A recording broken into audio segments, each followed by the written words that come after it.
morning to you. David Nuño here, TexAgs Radio, presented by David Gardner's Jewelers here in the Rollo Insurance Studio. All right, so we didn't really talk about this last week, but I wanted to start the show with this and then work our way to baseball and basketball, as both are playing later today, the men are.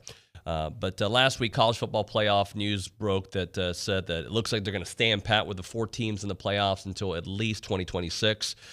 That's not what I think we were expecting, considering the momentum, the changes we had seen in college football the last year, with all the changes we saw over the last year. That being said, we're going to see some more changes. It's inevitable. And Greg Sankey is the top dog when it comes to it all. See, if the ACC doesn't want to play ball and expand these playoffs for whatever reason, that's fine. They're going to learn later that that 12-team playoff model that Greg Sankey helped orchestrate. He was one of the men in those meetings trying to figure out what would be the best format. Once that, they decide not to do it for right now, okay, fine. Of the 11 members that were voting, 8 were for it, 3 were against playoff expansion at this point, which meant more wanted than not, but it had to be unanimous in order to make these changes. So 3 dissenting votes come from the Big Ten, the Pac-12, and the ACC. So you got all that in context. And what Greg Sankey said last week was, all right, fine, you guys don't want to expand? He told this to the AP, by the way, and he didn't use my voice. He said, all right, then we're going to have to rethink our position based on how others have approached the conversation that they really initiated. And I don't expect it to get any easier. So basically, all right, you guys don't want to expand now because you're having a pity party? No problem. I have 2 of the 4 teams getting in every year. I have half. You guys may get 1. Fine, I'll continue winning national championships for the SEC, and you guys won't. That's fine. I don't have to expand. And that's how things are going to go. So we'll talk about that. But obviously, Aggie baseball tonight and men's basketball tonight. Richard Zane is in for Olin Buchanan as we start the Go Hour. And we've got to talk about that along with some college football. If you want to be a part of the conversation, call us up on the BCSI hotline, 979-693-1150, 979-693-1150, or text us on the A&B text line, that same number, 979-693-1150. A&B, a College Station branch of the Amarillo National Bank, Good Texas Banking. The website is anb.com. Richard Zane in for one more day, an intimate encounter with Richard here in the studio. Hello, sir. Good morning, David. Why wouldn't the ACC or the Pac-12 want the playoff to expand? They got left out anyways in the current format. They did get left out. They did.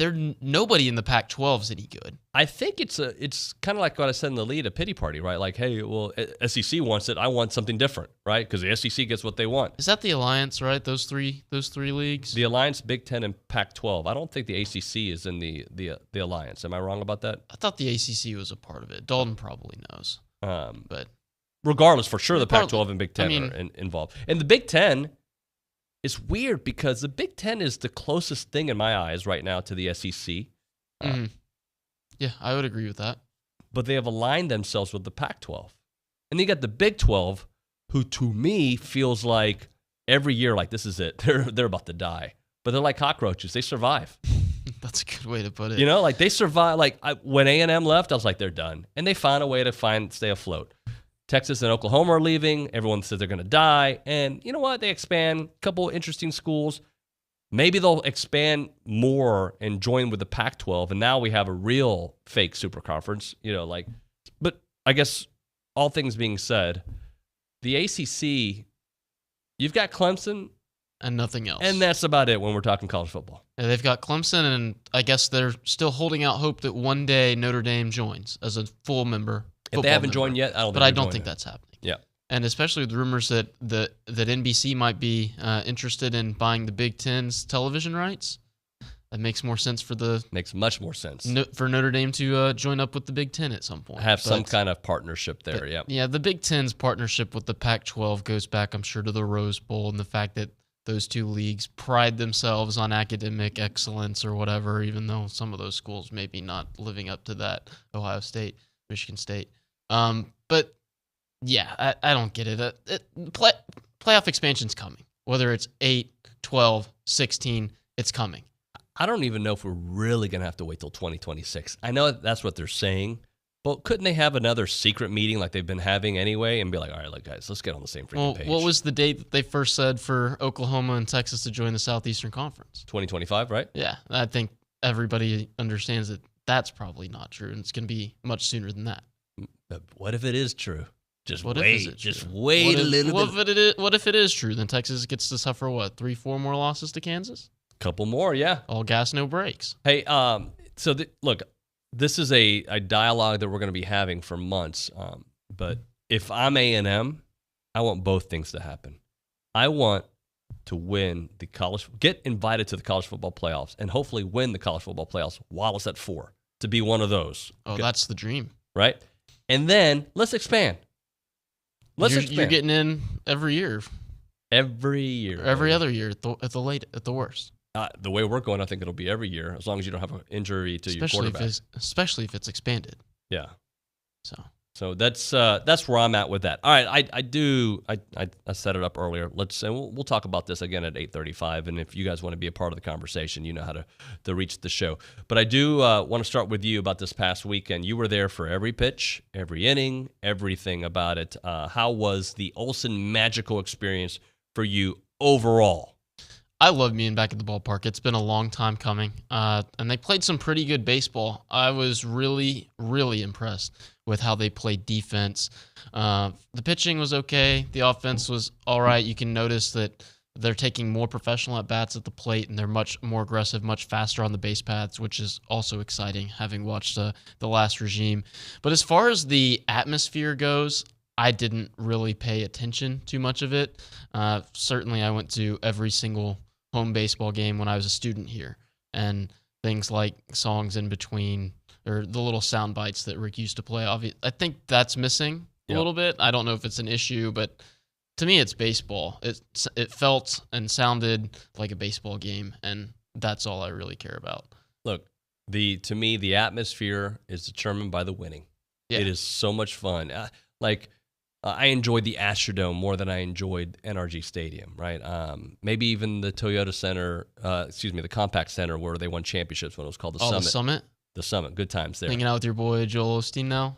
No, I haven't been there. Haven't hung out with Joel. No, we're not. Actually, I have interviewed he and his wife. That is such a crazy thing to me that a basketball arena is now a church. A mega church, the biggest church in the country. That is crazy. But there was some charm to the Summit, let's say, that maybe Toyota Center doesn't have. But you know what I care about? I just care about winning. That's it. Do I want my kids to have an incredible experience? Absolutely. Do I want certain things to have that minor league ballpark kind of feel to it? Yeah, of course. And there's certain charms. But I just want to see that team host a regional, go to Super Regional, and go win a College World Series. To me, that determines. Then I will remember the atmosphere, because like the Astrodome, I'm using that as an example. Or for Dallas Cowboy fans, obviously everybody loves Jerry's World, but there had to be a charm to the old Cowboy Stadium, right? There had to be. Yeah.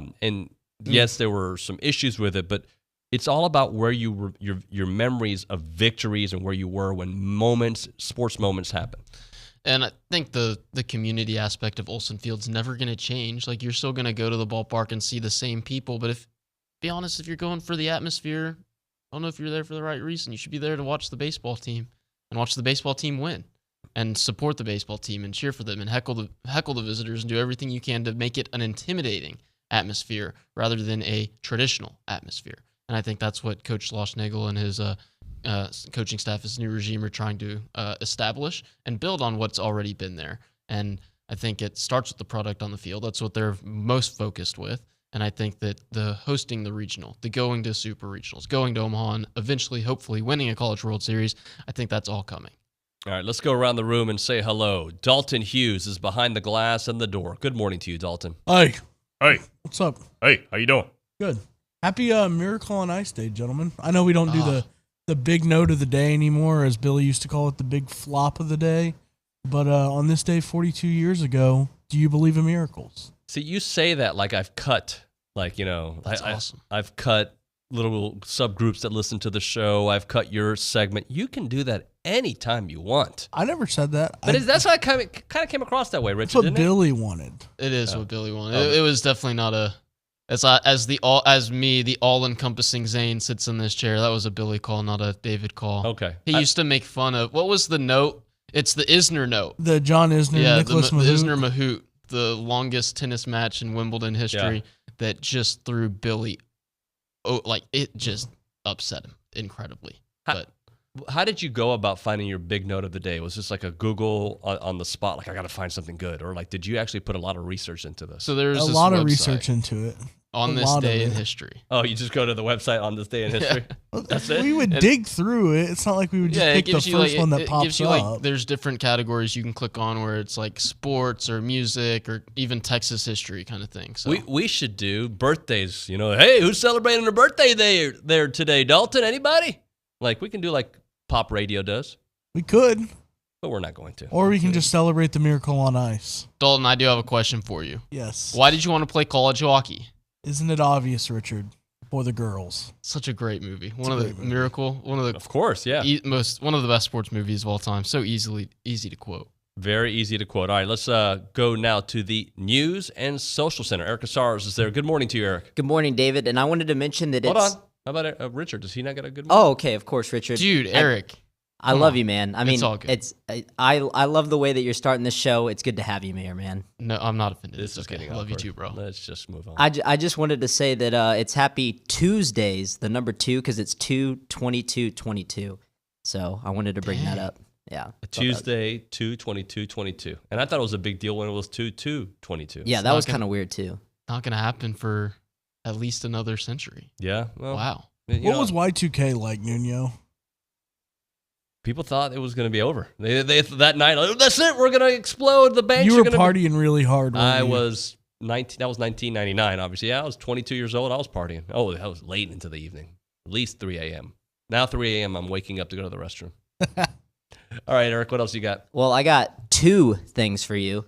The Texas A&M men's basketball team is taking on Georgia tonight in Reed Arena. Tip-off is at 6 p.m. The Aggie men are coming in losing 9 of the last 10 games. But our boy Q, Quentin Jackson, he's coming in contention with the winning SEC Sixth Man of the Year. He's been great, averaging 13.4 points per game off the bench. He's been very consistent for us. So hopefully, he can elevate this team to get a win tonight. It's a much-needed win. We're playing the last team in the SEC, 6-21 record, 1-13 conference record. So they just got to find a way to get it done. And if you come early, apparently the first 800 people get like an Adidas shirt too, or a Nike shirt or whatever. So it's either Adidas or Nike. It's probably I'll guess Adidas. I'm going with Adidas on this one. Eric, I think you guys are the only program on this campus that doesn't wear Adidas. Is that so? Yeah. I saw that we were going to change to Adidas, and we got like shoes, spikes, and like even like, I felt like a soccer player because like all the stuff we were getting felt like soccer gear. Mm-hmm. And I thought we were going to transition to it, but I guess we signed a new Nike deal. So yeah. Good times. What else you got for us, my friend? Yeah, so the second thing is, speaking of track, Texas A&M Track and Field are hosting the SEC Indoor Championships on Friday and Saturday here in Aggieland. Men's team is coming in ranked 25th in the country. The women are ranked at number 8.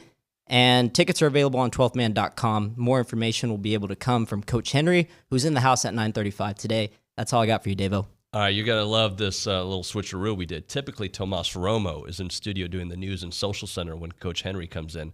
But we're like, you know what? Why not get him one of his guys? So that's why. That would be cool. Yeah, that would be cool. Tomas Romo. He's still with us, though. Yeah, he's not dead. He's still doing the show. He's still great. He was with us yesterday. All right, when we come back here on the program, I do want to ask my friend Richard a little bit about Juwan Howard. The suspension came down yesterday. Were you all about it? Were you like, this is right? Was Juwan, did he get too much of a suspension or too little of a suspension? We'll do that. Right now, I want to talk about the Association of Former Students. They're the oldest organization in support of the Aggie Network. They've been doing it for over 140 years. Got an incredible crew working there. But what they do it with your help. So your donations, your financial help has allowed them to be here, to be there, to be everywhere. And then they've been doing it for so long, but they've been doing it for groups and individuals all around the world. And, we can start with the student organizations on campus. We can talk about away from campus. We can talk about the disability awareness and educational programming, the Warrior Scholar Project, the music activities, the concerts, the mental health programming, the student muster committee.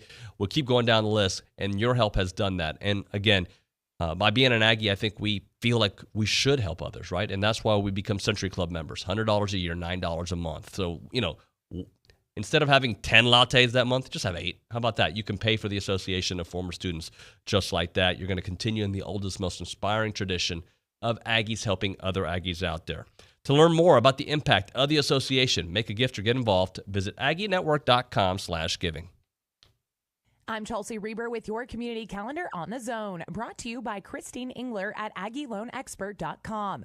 Get pre-approved today with a 5-minute loan approval. NMLS 1309378, Equal Housing Opportunity. The Arts Council of Brazos Valley is hosting Empty Bowls Jr. this Saturday from 11 a.m. to 1 p.m. at Allen Honda. This annual fundraiser is for arts programming for children and assisting local area in-school food pantries. The Cushing Memorial Library and Archives announces their new exhibition, Unexpected Treasures on the Texas A&M campus, selections from the Cushing Memorial Library and Archives collections. The exhibit will run through April 22nd. Registration is now open for the Bike MS Texas MS 150. The 2-day race starts April 30th and ends at Kyle Field.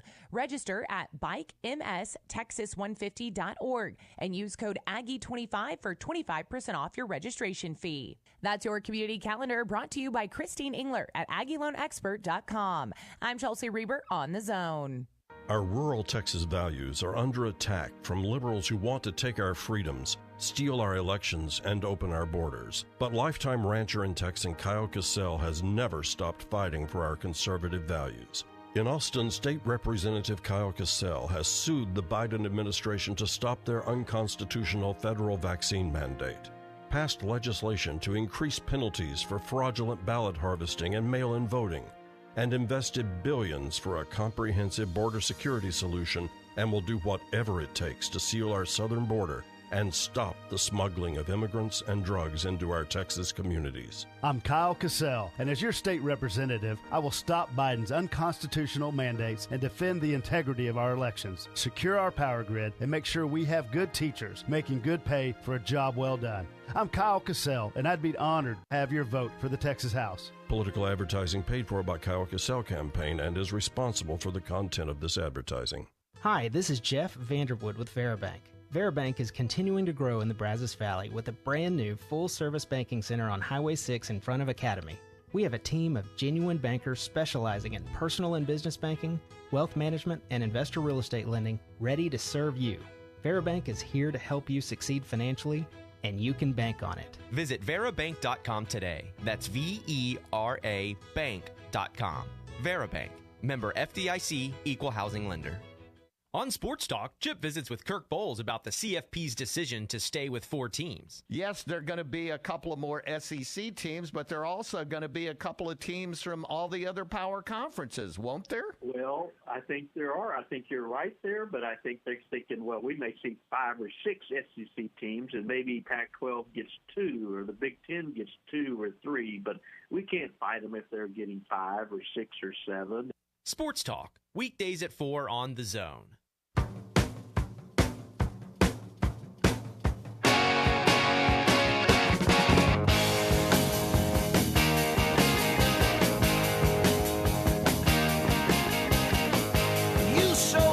We are back at TexAgs Radio. We're presented by David Gardner's Jewelers here in the Rollo Insurance Studio. Richard Zane's with us here for the Go Hour as OB is returning from Las Vegas, but still writing columns, still doing interviews. That Dude, guy. the man does it all. Even when he's on vacation, he's always working. No, he does not do it all. He doesn't do it all. He's not the all-encompassing Zane. No, he is not that. Hey, let's do this. By the way, the number 979-693-1150. That is the A&B text line and also the BCSI Associates hotline. Let's go to the News and Social Center. Eric Casares, we've got a couple text messages on our opening topic about playoff expansion. Give me one sec, Dave. This thing it's loading. It's being weird on me today. Okay, that's where I'll take over. David Edmonds says 12 is way too many. Getting in doesn't mean as much as when all these crappy teams will get in. The dumbing down of college football and people can't be more excited. LOL. Okay, thank you. Getting in a 12-team playoff is like winning the Big 12. It doesn't mean anything. Everyone is losing their minds. Dave and Edmond. I do want an expansion, though. And I can tell you that winning the Big 12 means a lot to the teams in the Big 12.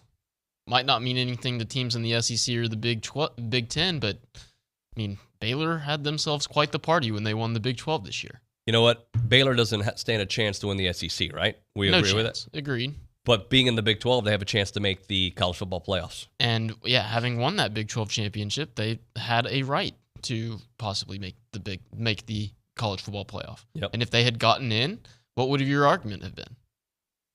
They're a conference champion. And let me rephrase that. I think Oklahoma State had the inside shot, Yes. before they lost Yes. to Baylor. But Oklahoma State was certainly, all they had to do was finish. Yeah. And they almost did. Uh-huh. And they almost did. All right, we'll try to get in JM and CS's A&B Tex. Eric? So I'm sorry, David. The zip whip logged me out, and this is the first time it's ever did this to me. This is great planning by us on the show. Oh, Like this is some quality radio. This is not your fault though. We'll blame it on technology. How about we go to JM and CS? Does Sark coach a game in the SEC? Does he still have a job at the time they join the SEC? I think they might have an okay year this year. I think the answer to that question is maybe. It all depends on what he does this year and next year, but at the same time, other than Alabama, and that's a big I'll ask you this. Did you expect anybody else, going into the 2011 football season, did you expect anybody else other than Mike Sherman to be the head coach at Texas A&M when they joined the SEC? No, I thought he would be the coach. And then they had a catastrophic year, and Kevin Sumlin was the head coach. Yeah. First season. Yeah. By the way, do you ever do this? Do you not Google things because you don't want it to show up on any algorithm? So, like, for instance, I don't ever Google Texas because I don't want Texas in my feed. Does that ever happen to you? No, I don't avoid any of that. Oh, if I'm do. interested in something, I'll look it up, yeah. No, I'll have somebody else do it. I'm just like, hey, can you tell me what happened in the Texas score? Pretty crazy. Yeah, because it's happened to me. I'll search for something, and then on Facebook it'll say, hey, here's the thing I even had situations where I've mentioned it out loud, like, hey, we should probably look into getting some rain boots, and then bam, rain boots all over the place. They're always listening, David. They are always listening. Always 24/7 surveillance. All right, so Juwan Howard, you've got some ties to the Michigan program. Is that fair? When you say ties, I grew up a Michigan basketball fan, Michigan hockey fan. I grew up a Michigan football fan too. Right. So the whole Juwan thing, he gets suspended for 5 games, the remainder of the regular season. Did you think that was the right amount, knowing that you like Juwan? Like Juwan because you think he's a good coach, and you like Juwan because he's won do we say he won a national championship for you guys? Is that? No, they did not win a national championship. They lost, and that was the TO game, right? Yes, Sorry, excuse they me. lost in the Final Four twice. The Chris Webber timeout. Yes, that he, for some reason, Juwan was trending with Chris Webber for that this past weekend. Anytime anything happens with the Fab Five, Chris Webber's name comes up. That's right. Are they friends? Yeah, so when they went to the national championship game in 2013 in Atlanta, they got the Fab Five back together, and that was kind of like their. But there was a while where they weren't really chatting, right? where the university couldn't have Chris Webber around for a while. Anybody who took money from the donor back then, I forget the man's name, but yeah, I mean they all got him back together in 2013, and then when the University of Michigan hired Juwan Howard, they all came back together. So I think they're all back in the fold. They're all back in the family. Still cool with everybody. Yeah, Jalen. I mean, they're all guys. They're pretty dramatic guys, but I think all 5 of them are pretty cool right now. All right, so going back to this past weekend, what did you think of how it all unfolded? So are you talking about the suspension or the entire situation? Let's go with happened? Suspension and work our way back. So I think we actually talked about this in one of my classes yesterday, personnel management in sport organizations, rather than talking about the actual material. So it was a much more enjoyable class than usual. But yeah, I don't know if they got it right. I think it would have been correct to fire him. I think it also would have been correct to give him a lengthy suspension like they did. You're going to have to deal with negative publicity one way or the other. If you think that Juwan Howard is the guy and you think that this is something that the university, and I do mean the university and all the academics that work for the university, can overcome, because this does reflect on the professors and everybody doing research at the University of Michigan. It's the same way if Jimbo Fisher had done or said something negatively that we talk about all the time. Athletics are the front porch of the university, and anything that happens in athletics reflects on the entire school. So what Juwan Howard did, is it something that the rest of the faculty and staff can be okay with? And will it cause any of them to leave? And I think that I don't know if they'll see any negative fallout of that. I think they'll see some negative publicity from the national media and the fans of rival programs, but I don't think it's anything that they can't overcome. And if they think that Juwan Howard is the coach to take them where they want to go, and he has proven, at least last year, they're not having a good year this year, and they're probably going to go to the NIT. He proved last year that he is capable of getting it done, winning the Big Ten and being a shot away from going to the Final Four. They think that he's the guy. Then I don't have a problem with them retaining Howard after a suspension. And I did see the quote that he released, and it did sound a bit canned, but at the same time, well, I mean, there's always a PR person. It's always that. a PR person. Yeah, he's not writing that. I mean, I'm sure he had some input in how the message. And I'm sure he is sorry. I think he's not a crazy man. Yeah, I'm sure he is probably sorry for. I don't remember the assistant coach's name at the University of Wisconsin, but I'm sure he is sorry for open-handedly slapping him on national television or anywhere. And he's probably still thinks that dude deserved it. Like, there's probably a both, right? Both can be true. Yeah. By the way, do you think America knew who Greg Gard was before this weekend? No. I know diehard college basketball fans did, but no. Everybody knows Juwan from his college days, from his NBA days, and now coaching days, I should say. The only reason I knew who Greg Gard was because I edited Logan Lee's scouting report when Texas A&M played Wisconsin back in the Maui Invitational in Las Vegas. Right. And man, what a year it's been. And I don't think we discussed it a little bit before the show. I don't think he's at fault at all. I don't see anything he did wrong. I don't. Are you not allowed to put your arm on somebody's shoulder and say, "Hey, man," because it's loud and rocking off? Hey, man, no, that's not what I was doing. I can understand Howard being. I mean, Juwan was probably looking for a reason to get, really upset. He was probably looking for a reason to go off, and after telling Gard not to touch him, that probably is just the straw that broke the camel's back. But again, his hand was in his face. I don't think anything Gard did was incorrect. I agree with you. Yeah, no, if anything, Juwan was the threatening one from the very beginning. Yes, the escalating, I think Gard escalated it very minimally.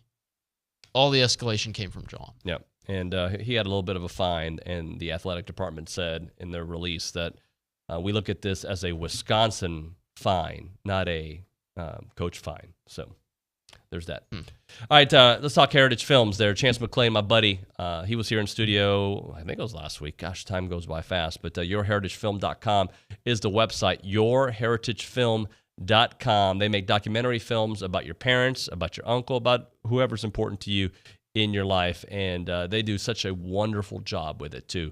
They're going to go light your house wherever they do it. Let's say they do it in your awesome patio. They're going to have it looking like a Hollywood set. They're going to bring the crew out there. Hopefully you can give them some water, but they'll bring their own little treats for themselves. And they're going to put this production together, and you're going to be blown away. You're going to be like, I am watching a Marvel Cinematic Universe documentary about my family. It's going to be that kind of stuff. It's so good that what they do.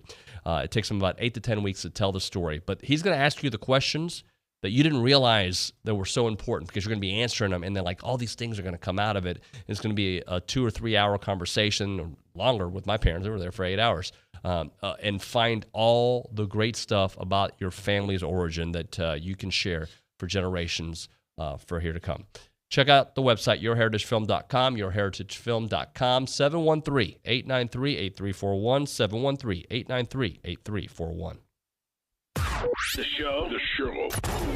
show sounds different, but it's still TexAgs. It's TexAgs Radio with David Nuño on the Zone. Chili Fest 2022, presented by Miller Lite, is headed to Snook, Texas, April 1st and 2nd for 2 days of live music, including Saturday performances by Tanner Usray, Pecos and the Rooftops, Colby Cooper, Easton Corbett, and headliner Co Wetzel. And Friday with Joey Greer, Treaty Oak Revival, Cody West, Mike Ryan, Flatland Cavalry, College Station, Them balls are good to me. And headliner, the Randy Rogers Band. Trying to buy myself a chair. Get tickets now at chilifest.org, plus camping, team information, and more. ChiliFest 2022, presented by Miller Lite. Miller Brewing Company. Great beer, great responsibility. 21 means 21. Shop local, buy local, save big deals. It's not every day you can save money. Oh, wait, you can. Hi, Jenny here from Big Deals. When you shop Big Deals, you'll save money every day on dozens of gift certificates from local businesses like these. J. Cody's Steaks and Barbecue, Latino Hand Car Wash and Detail, Rocks Discount Vitamins, and Kolache Rolfs. Visit AggielandBigDeals.com to save big. AggielandBigDeals.com. Here's Brad Beard of Intercon. When we started Intercon in early 1991, we were well aware that we would be competing with some companies that use unscrupulous techniques to make a quick sale, such as bait and switch, or 40% off if you commit today, or misleading incomplete quotes. Intercon's practice is to be completely honest and encourage prospective customers to talk to our former customers. We've encouraged customers to get multiple quotes. We are confident and proud of our value proposition for windows, glass, and solar screens. We never want anyone to rush into a decision they will regret in the future. Just remember, warranties are only as good as the people who provide them and are servicing the area when situations arise. This is our home and only marketplace, and we will protect our home turf. You've probably heard the saying, the buck stopped here, and that is with me, Brad Beard, president and co-owner of Intercon LLC. Whether you have new construction or an existing home, let the fine folks from Intercon help your home energy efficiency year-round. Call Brad Beard of Intercon today at 823-3639. That's 823-3639. Listening to The Zone on your smart speaker is easy. If Louie can do it, anyone can do it. 2 simple steps, and you can hear Chip Howard Sports Talk, TexAgs Radio, The Louie Bellina Show, or Aggie football, basketball, or baseball on your smart speaker. Step 1, and one time only needed, say Enable Zone 1150 skill. Then anytime you want to hear your favorite host or teams, all you have to do is say, play Zone 1150. Make sure to set it up and say, Enable Zone 1150 skill. And then listen in anytime just by saying, play Zone 1150. You say you want a revolution. Well, you know, we all want to change the world. I know this. Come on. People always say, you don't know any of the classics. So they played Rock and Roll All Night by Kiss first, now Revolution by the Beatles, and you knew both of them? Yeah. All it took was Olin going for vacation. No, I mean, I can typically I can tell you the bands. I just don't know the name of songs. Now, Leonard Skinner, I wasn't jamming him growing up. Sorry, I just wasn't. The Mean Streets of A-Leaf, we weren't jamming. No. But I'm very familiar with the resume, I should say. Okay. We are TexAgs Radio. He's Richard Zane. I'm David Nuño. We're here in the Rollo Insurance Studio, and we're presented by David Gardner's Jewelers, good friends of the show. All right, Richard, let's get back into baseball talk because when I see what happened this past weekend, I don't want to read too much into it because I think we fell down that trap with basketball, right? Yeah. But it feels different than basketball because I think with basketball we kept on saying, yeah, but wait till we see them play better teams. There's still some of that with baseball. But I think the Schloss effect kind of permeates down to the way we look at this team. And if you're going to get what Trevor Warner did this past weekend doesn't have to happen every series for this team to be excellent. But it's just an example of the kind of talent that is on this roster that if things continue to go in the right direction, we should be as excited as we were for this year. I'm not saying they're going to win the College World Series, but we should be excited for this team making some noise compared to what we saw last year and how quickly things change. I mean, they won all 3 games. You can't ask for anything more out of them. It was a fun weekend at the ballpark, but I think that I still expect them to be kind of around that 33, 34, 35 win mark still. I haven't seen anything that has convinced me that I'm wrong yet. No, and I don't mean that, but a 33, 34, how many games did they win last year? They were 29 and 27. 29 and 27. So we're talking, that's pretty nice improvement in 1 year. Yeah. And if you get a career year from Trevor Warner, you get some, if Micah Dallas lives up to the billing. If you get a career year out of Trevor Warner, if you get an all-SEC campaign out of Trevor Warner, which is the numbers he produced in week 1 would be all Southeastern Conference worthy. If you get that kind of season for Trevor Warner, where he hits 350 with 10 home runs and 20, 25 doubles with 50 runs batted in. And you're a regional team, no doubt.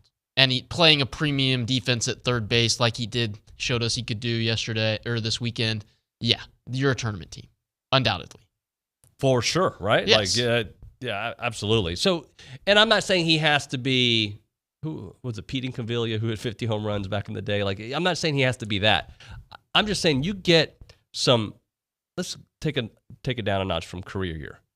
Excellent seasons from players that didn't perform last year and new players. Excellent seasons. Really good seasons. If you get good seasons from Warner and Britt, I think you're satisfied. If you get good seasons from guys like Dylan Rock and Cole Kaler, who didn't have great weekends, but obviously there are a lot of jitters playing your first game at Olsen Field, I'm sure. And I mean, if you get good seasons from those guys, and I do expect them to factor in moving forward after the one bad weekend, then feeling pretty good about what you've got in the field and at the plate. What I've seen so far from Schloss, and it goes to everything we heard about him coming over. What's the word here? I did not give him the proper due. I called him a CEO-style coach. He is a hands-on CEO-style coach. There's a difference. He is very hands-on. He's involved in everything, but he's still like a CEO. He oversees it all, and he's very hands-on. Yeah, he's both. Bronny has told me this time and time again. Jim Schlossnagle hates being called a CEO head coach. Oh, does he? Because okay, he's not that guy. A CEO head coach implies that he's letting his assistants do all the coaching on the field and he just oversees everything. Having been at the scrimmages and some of these practices leading up to the season, that is not the case. He is in it. The man does not sit still. He is always moving around. He is always coaching something, whether it's somebody taking a ground ball at third base or where the guys are standing when they're on deck. Like it's all over the place. He is coaching everything. He does. And I think, what's the proper term then? Because I said hands-on CEO. Because I feel like I think that's correct. Okay. Because he is very hands-on with everything that goes on in the program, from the uniforms to the in-house and he's also hired the people that he trusts. He's hired good people that he trusts, but he is a coach. He is a baseball coach first and foremost. Are you concerned or what's the word? You're looking into how this relief, this pen develops here over the next 3 weeks? I won't say that I'm concerned, but I absolutely do want to see how this pitching staff as a whole develops. Mm-hmm. I know Nathan Detmer, 6 innings, 1-run baseball on Friday night. He was very impressive. Now I want to see him do it consistently, because if you can do it 3-4 weeks in a row here in the non-conference, then maybe you start to think, yeah, we've got this true Friday night ace going for us every single time out. I need to see Micah Dallas do it consistently as well, because he needs to be Mr. Dependable. Working into the 7th inning was a great sign on Saturday, and I think he's going to be a guy that Schlossnagle and company expect to eat innings in the middle game of a series, and that can hopefully save your pen moving into the Friday night or into the Sunday rubber game in the Southeastern Conference. You're very rarely going to sweep or get swept in the SEC, and if your pitching staff can be fresh moving into that final game, it gives you a huge advantage. As far as the bullpen goes, I need to see more out of Jacob Palish.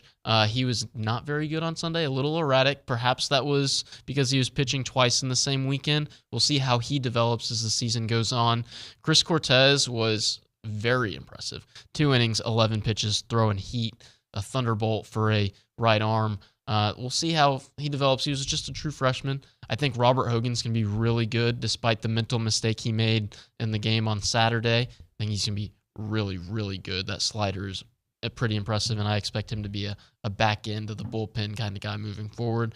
And then Joseph Menifee was steady Eddie. He's been this guy he's been since he's been here. I need some other names to emerge. You need some more depth. Obviously, you're not going to be able to rely on just 4 guys, I think it was, and 2 of them are late inning guys. You're not going to be able to rely on just 4 guys out of the bullpen the entire season. So we're just here casually talking about some of these players, and then I open up Bronny's latest column, Baseball Thoughts, 3 what-ifs emerging from opening weekend. And it's basically all the things we talked about. What if Trevor Werner is the guy? We talked about that. And if he is this guy, we know what kind of team they can be. The other one was, what if Logan Britt is turning the corner? I mean, that one moment, what does that do momentum-wise for them moving forward? That could be huge. That was an epic at-bat. I think everybody's fixating on the swing and the home run, and of course, why not? Like that walk-off home run is something that should be celebrated and enjoyed, and he absolutely crushed that ball. But at the same time, that at-bat, he fouled off 3 straight 3-2 pitches just to get that 9th pitch that he ended up hitting off the scoreboard. If he walks, we're still talking about that at-bat being a huge at-bat in the ballgame, because Logan Britt of the past would have probably struck out at some point. Now with a mature approach, putting together professional at-bats, he's able to win an at-bat and get a pitch that he earned to win the ballgame. The third part, and yesterday Schloss was on the show talking about it, what if Chris Cortez throws strikes? What we saw this past weekend was nice. Man, he threw strikes. I think he only threw strikes. Yeah. You don't work two innings on only 11 pitches without putting stuff in the. I was on the radio broadcast at that point. I think he threw 8 strikes and 11 pitches. Thank you, Dalton, for correcting me. You're welcome. Yeah, he's very good at that. But yes, Chris Cortez being in the strike zone, especially with guys, I mean, not very many guys at this level throw 97 as a true freshman. That's what Chris Cortez is doing. Yep. With a little more time in the program, strength program, and being around the strength and conditioning coaches and the nutrition guys and everybody, the sports performance guys, there's a chance he gets up to triple digits by the time he leaves College Station. And I don't care who you are, where you're playing in college baseball, you're not seeing too many guys like that. So if he can put it in the strike zone, you're going to get a lot of bad contact. Let's go to the News and Social Center. Eric Casares is there. Eric, we got a text message there from Bill, who is all about Coach Schlossnagle. Yeah, he says, agree. Coach Schlossnagle is very involved. When we went to try the horses out on the baseball field for the anthem, he was right in the middle of it. Super nice guy who made the kids feel welcome and appreciated. I'm a big Schlossnagle fan. Appreciate that text, Bill. That's Bill, who's with the 4-H riding company or riding team that was out there. That was pretty cool to see. That was cool to see. And Jim Schlossnagle loves Texas A&M, by the way. Reveille was out there on Friday night to throw out the first pitch. Her handler threw out the first pitch, and she was sitting over. She was laying down over by the on-deck circle, and Coach Schlossnagle made a point to get out of the dugout and go hang out with Reveille for a little while. That's beautiful. Hey, any thoughts about Lamar tonight? I want to see Christian Curtis perform well on the mound. I'm excited about him. I don't know what they're going to do as far as getting other guys involved. I think you might see Chandon Scamardo get his first experience behind the plate tonight, maybe give Troy Clonch a little bit of a rest heading into the weekend. Perhaps Ty Hodge gets to play the infield positions as well. So I'm interested more about what Jim Schlossnagle is going to do about getting his guys, his younger guys, and his depth involved today. Rather than what challenges Lamar presents. All right, Rich, appreciate you coming in, bro. Of course, I'm happy to do it. Anytime you need, papi. Gracias, señor. Estamos bien aquí. All right, when we come back, we're going to talk some swimming and diving. But right now, Christine Engler, the Aggie Loan Expert, AggieLoanExpert.com is the website. It's a crazy market right now, and other lenders are taking months to close. That's not fun. It's a more competitive market. How about multiple offer scenarios going by and get it with the Aggie Loan Expert? That's right. Christine Engler and her team offer low rates and on-time closing, streamlined digital mortgage technology, and customer service that nobody can match. Go check out the Google reviews. You're going to be blown away what people are saying about Christine Engler. Pre-approval right now with the Aggie Loan Expert. You'll be backed by Christine's 21-day guarantee to close. That's right, a 21-day closing guarantee. To get started, visit AggieLoanExpert.com. Christine is an Aggie, class of 97, in this area because she wants to provide an excellent customer service, but also the best rates out there, the most competitive rates out there. Take advantage of her 21-day closing guarantee. Terms and conditions do apply. Christine Engler, the Aggie Loan Expert, NMLS number 1309378, company NMLS number 1324641, equal housing opportunity. I'm Chelsea Reber with your community calendar on the zone, brought to you by Christine Engler at AggieLoanExpert.com. There's never been a better time for a cash-out refinance.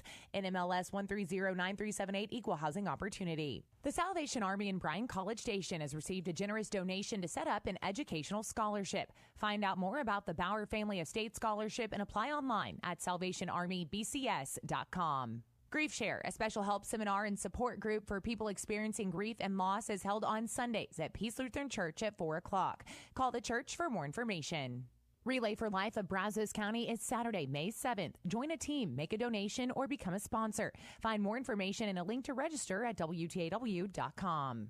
Every Thursday morning from 8 to 10, all veterans and family members of veterans are welcome for coffee and donuts at American Legion Post 159 on Highway 21. That's your community calendar, brought to you by Christine Engler at AggieLoanExpert.com. I'm Chelsea Reber on The Zone. Our rural Texas values are under attack from liberals who want to take our freedoms, steal our elections, and open our borders. But lifetime rancher and Texan Kyle Cassell has never stopped fighting for our conservative values.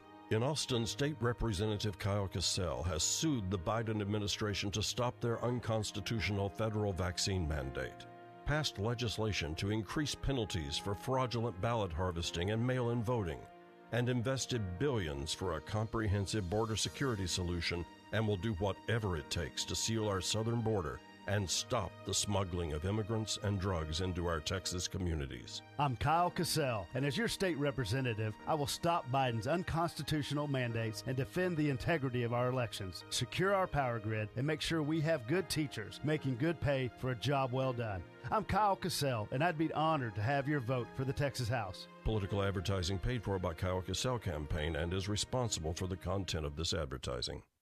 Keyshawn, J. Will, and Max. Joel Embiid can lose some of the luster a little bit this year with the addition of James Harden because the ball will be taken out of his hands. But as of right now, he, in my opinion, is the best player in basketball. He, in my opinion, when he's on the court, is the best big to ever play the game due to his skill set. The most complete player and most complete big I think the game is on the verge of seeing. The passing is at a career high this year. The defense is something he's taken up to a different notch. The scoring ability, you want it at the pinch post? You want it with my back against the basket? You wanted me to face up at the top of the key? You want to see me dance and hit you with the Hakeem Olajuwon shimmy into a Kobe fadeaway? I have it all. I don't think the game of basketball has seen a player the way Joel Embiid has been playing right now. Listen in to Key, J. Will, and Max, powered by WC Tractor from 5 to 8 on The Zone.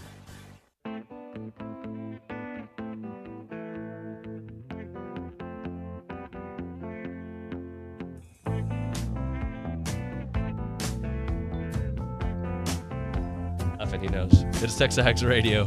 We were presented by David Gardner's Jewelers here in the Rollo Insurance Studio. Jay Holmes with us here. Talk a little swimming and diving here. The men's team, a big weekend for A&M, coming off the SEC championships. The men earned 8 medals on the week. All 5 relay teams have qualified for the NCAA championships. So let's get into it. How are you, sir? Great. I'm glad to be here. Glad we had that meet last week. We're thrilled to be able to do it, but I really do like coming back to College Station. Yeah. Well, so we were chatting before the segment that was a real meet. Like it felt like old school style, right? That's right. I mean, because they really didn't have a lot of COVID protocols there. It was like we had a normal warm up. In a swimming warm up, you have 400 people in one pool, and there's not really set warm up times for swimming. It's just kind of like everybody just gets in there and does it. Right. And so with COVID, we had all these protocols, had to do this, and for us, it was great for our team to be able to get out there and have a normal meet, from the standpoint of you got in warmed up when you needed to warm up rather than on some schedule. It's pretty chaotic in warm ups, but it felt great to be able to do it. Swimmers, I assume, like most other sports, are creatures of habit too. So having That's that true. changed up over the last year or year and a half, I should say, really maybe made things interesting for you as a coaching staff. No, it did. I mean, you kind of have to trust your athletes a lot, and prepare them really well. Because once you get into a warm up, it's kind of like it is mass chaos going on out there, and so part of that process is getting your athletes used to doing it. Of course, most of them grew up doing it, in really big meet situations, but maybe not quite exactly like the SECs. How happy were you with the results? Well, we, as far as the outside looking in, and we went in as probably the 7th ranked team. Everybody looks at us around the country as, well, we lost our, last year we had the NCAA Swimmer of the Year, and we lost him. He's no longer on our team. So a lot of people, we know they were kind of writing us off a lot. And so we went in with a little bit of a chip on our shoulder because there were so many people that had been writing us off, winning as the 7th ranked team. And we got 5th, which for us, from the outside looking in, you may think, well, you overperformed. But, Jason and Jay LaRue and I we know we have more in the tank. So 5th was it was a good performance, but we know we're a lot better. Tell me a little bit about Ethan Gogolski's story. I know he had a big weekend, but for those who don't know, this is a 2-time cancer survivor who just has been dominating. Yeah. For Ethan, granted, and this is something that, Jason and I, as we look over Ethan, he's just some punk kid from Austin. And Jason and I did recruit him. We know he came from an Aggie family. I actually knew his dad even before we both got to A&M. His dad was an age group somewhere in Plano. I knew his dad. And so it was cool for us to be able to recruit Ethan. But he wasn't highly recruited by any means, but he was actually our first verbal commit in that class. And he came to A&M and got diagnosed after right before SECs that first year, testicular cancer. And of course that's devastating. And they were going to go do surgery, and he waited 2 weeks for the surgery because he wanted to be able to go to SECs, and had a really good freshman year, scored good points for us. And after that initial surgery, he was with us for about a year or so, and all of a sudden it came back, and so it had moved to his lymph nodes. And so the second surgery, they basically got all the lymph nodes out of the mid part of the core of his body, just went in and just took them all out. And so at that point, we really didn't know how this was going to happen. So for Ethan, long story short, for us to see Ethan at the SEC championships this year, he gets second in the 100 back, gets second in the 200 back, and of course we really thought he was going to win the 200. When he turned at the 175 and came off the wall, we were just like, wow, Ethan Gogolski is going to win this thing. And of course he did get second, the Olympian from Florida.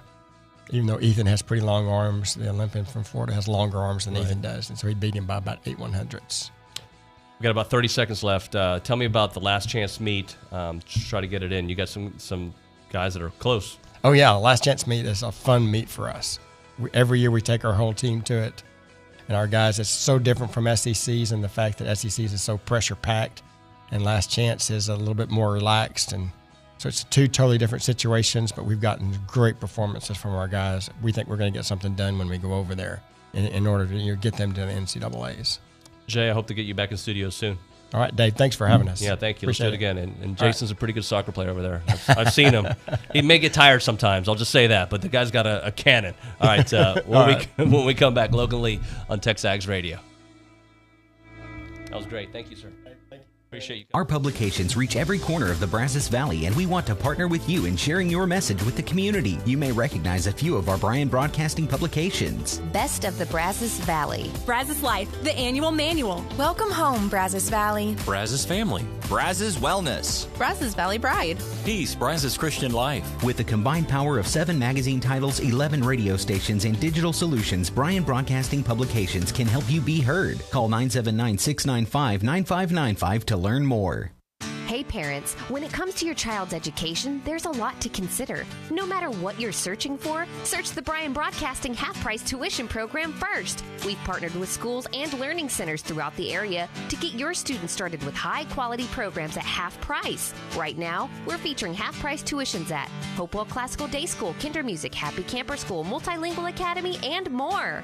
Half-price tuitions are first come, first served, and availability is limited. Go to halfpricebrazos.com.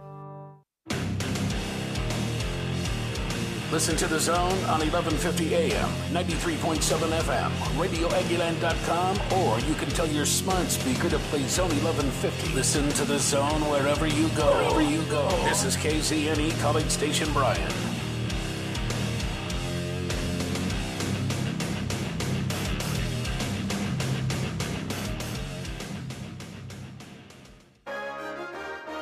From WTAW, I'm Chelsea Reber with a news update on The Zone. The president of the Bryan ISD School Board says a special meeting is expected to be called for Friday at noon to consider naming a lone finalist for the district's next superintendent. Mark McCall also brought up what a consultant said during a recent board training retreat, that when the district is replacing a superintendent that brought growth in a positive charged environment, that promoting an internal candidate may be the board's strongest decision. A College Station man was arrested last Saturday by College Station police on charges of aggravated kidnapping and armed robbery that took place the morning of January 27th in the Walmart parking lot. Video surveillance was used to identify the man who, according to the CSPD arrest report, pushed a woman inside her car and at knife point demanded her car keys. He got out of the car and left with the woman's prepaid credit card, which she canceled. 41-year-old Tyrone Rush remains in jail in lieu of bonds totaling $200,000. A College Station man is heading to prison for at least 6 months for evading a College Station police officer last June.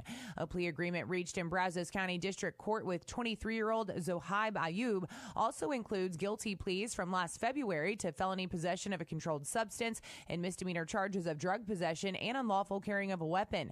Punishment for the felony evading plea starts with 180 days in prison. The judge who took plea will decide after 6 months of what is called shock probation whether Ayub continues a 10-year prison term or is placed on probation for 5 years with a $1,000 fine and perform 200 hours of community service. 8 contested Brazos County primary races may have something to do with more early voting interest. The first week total of just over 3,600 compares with just over 2,100 for the first week in 2018.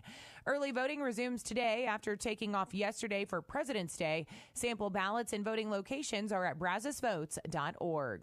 I'm Chelsea Reber on The Zone.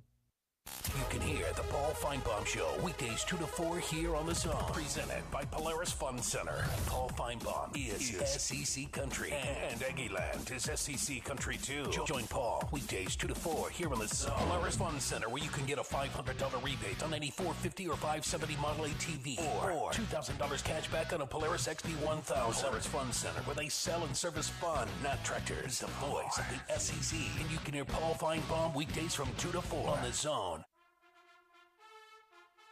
The flagship station for Aggie Athletics is The Zone. Whenever the Aggies are playing, you can hear them right here at 1150 and 93.7 FM. Thanks to our listeners and our Aggie broadcast sponsors, Schulte Roofing, Prosperity Bank, Hargrove Insurance, and Rudy's Barbecue. Here's a big gig-em to all these sponsors. Listen to Aggie Athletics on The Zone 1150 and 93.7 FM. Good morning, sports fans. I'm Zach Taylor through Sports Minute on The Zone. This Sports Minute is brought to you by Hilco Metal Roofing and Supply. Call 936-825-0500 or click HilcoSupply.com. Texas A&M men's basketball is back at home tonight to face Georgia. Now, the two teams met once already this season, with the Aggies getting the upper hand 81-79. However, guard Hassan Diarra says both sides have improved immensely since their first meeting. I would definitely say we've grown defensively a lot and offensively. When we played Georgia, that was our first conference game. And when you watch the film, you see like the little mistakes we used to do, that we're not doing those anymore. So we're a lot better, but they're also a lot better. So we have to prepare for them the right way. Hopefully Hassan and the guys can get it done tonight when they square off with the Bulldogs at 6 o'clock at Reed. Broadcast will be on 1620, 94.5 WTAW.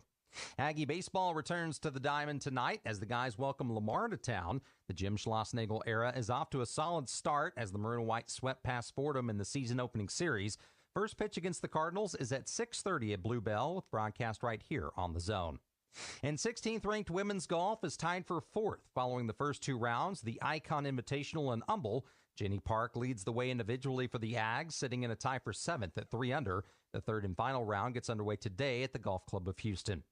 And that's been your Aggie Sports Minute, brought to you by Hilco Metal Roofing and Supply. On The Zone, I'm Zach Taylor. Would you like to win a pair of tickets to see Journey in concert? It's Rodeo Monday on the Louis Bellina Show, thanks to Catalina Hatters and Texas Rose Boutique. Every Monday, listen for me to play a Journey song. When you hear the music play, open arms, don't stop believing. When you hear Journey play on the Louis Bellina Show, be caller number 11, and you win a pair of tickets to see Journey at the Houston Livestock Show and Rodeo. It's every Monday on the Louis Bellina Show, Rodeo Monday, thanks to Texas Rose Boutique and Catalina Hatters.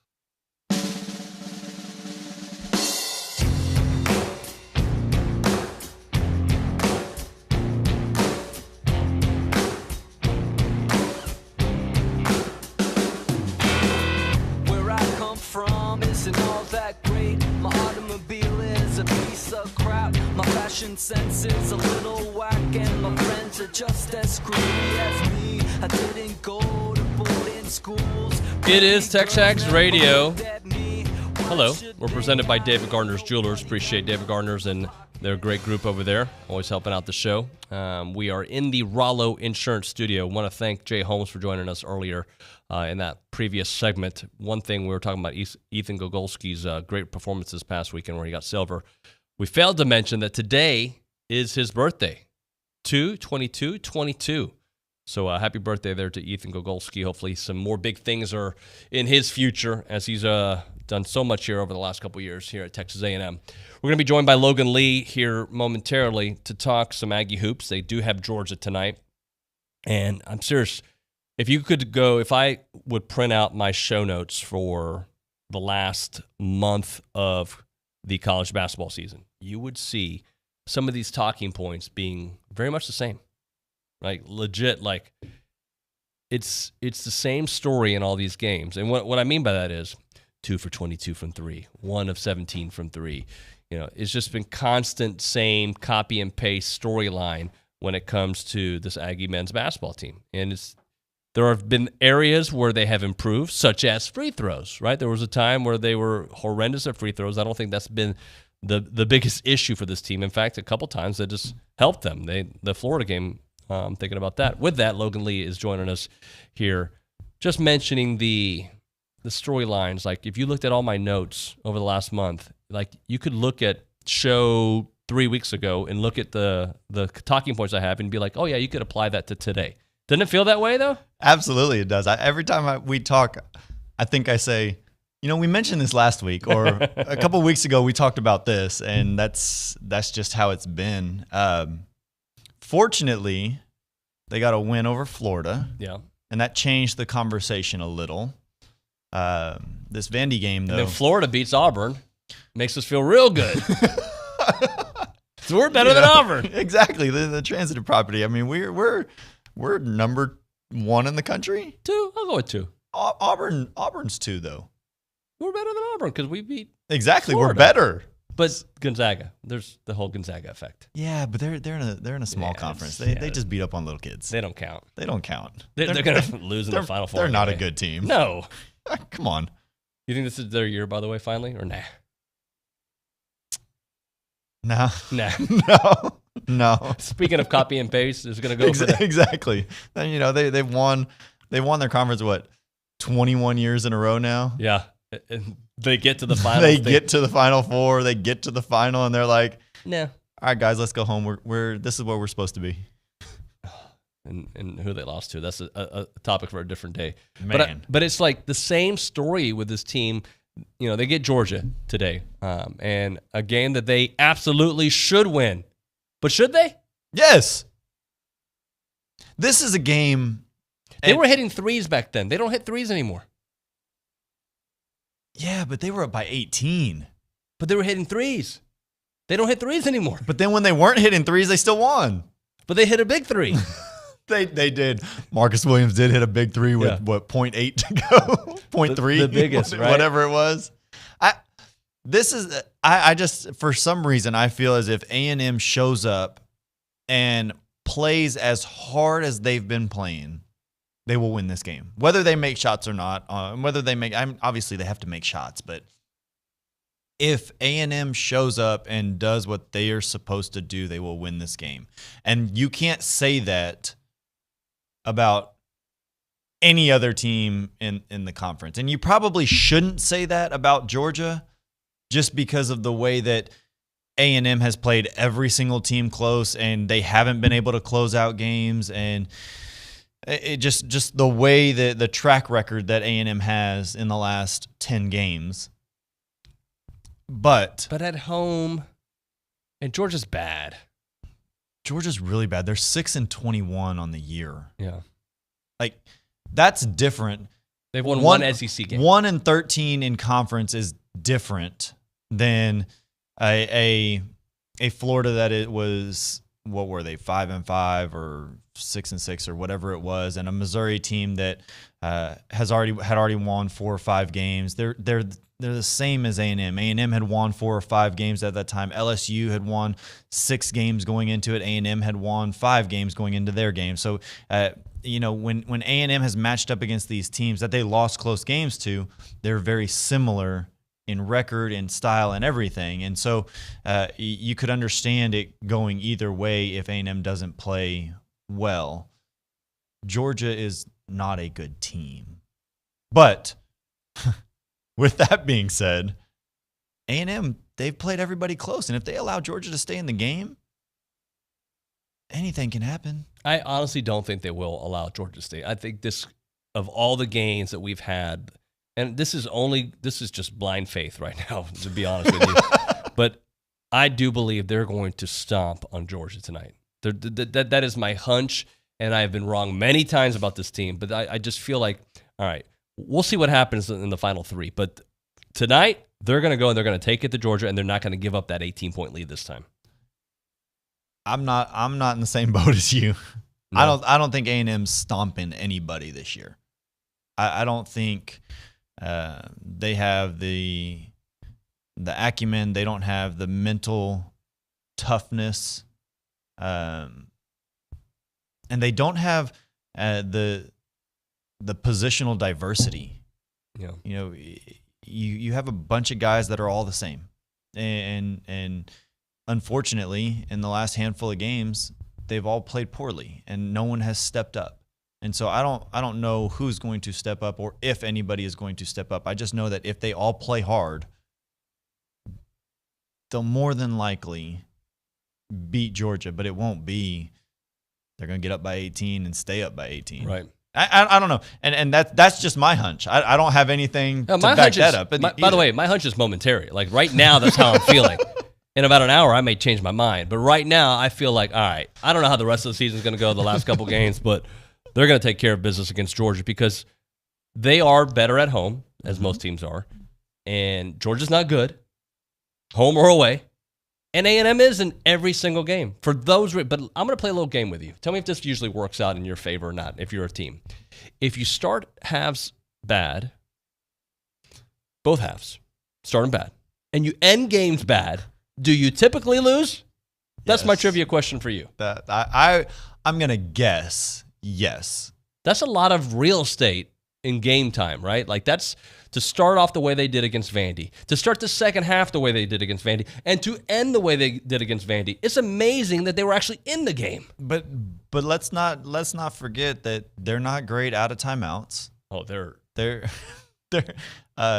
not. They used their last timeout at 13 minutes left in the second half. I was at the time, I thought that was the only way to get back in the game. And then it bit them in the butt. But I don't know if they're in the game if they don't call those timeouts. So. I don't know. As soon as that happened, I think I actually said this to the TV was that's going to hurt them because this is going to be a close game. Because they all are. They all are. Exactly. Yeah. And that wasn't any heroic prophecy on my part. No. It's just all of their games come down to the wire, and they've got to have something in their back pocket to change the pace of the game or try to draw something up. And again, they're not great out of timeout, so I don't know how that is. But at least you can stop the momentum of the other team by stopping the game for a second. But does that make sense? Like, I understood it. I mean, I don't want them to. I mean, they need a timeout at the end of a game. I don't look at that as a coaching blunder. I look at that as they needed it then, but I wish they didn't because they're going to need that timeout at the end of the game. Absolutely. No, I agree with you.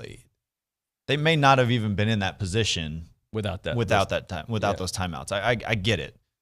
But that hurt. 13 minutes left? That's a long time. And then, they're in the bonus early, and all these things start happening. So forcing 20 turnovers is great. Yeah. Except when you're they turned the ball over. Turned it over 20 times. Yeah. I think A&M had more points off of turnovers. Yeah.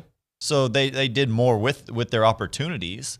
They just But they had a couple in the final few minutes that really. It just comes down to point guard play. Yeah. I mean, in the thoughts piece that I wrote, Scottie Pippen Jr. He's good. At a minute 35, Vanderbilt gets a steal. They come down, and he's pushing the ball in transition. He realizes there's no number. They don't have a good shot. Literally circles it all the way through the court, back up to half court, settles his team down. They call a play. They get a basket. They go up by 3.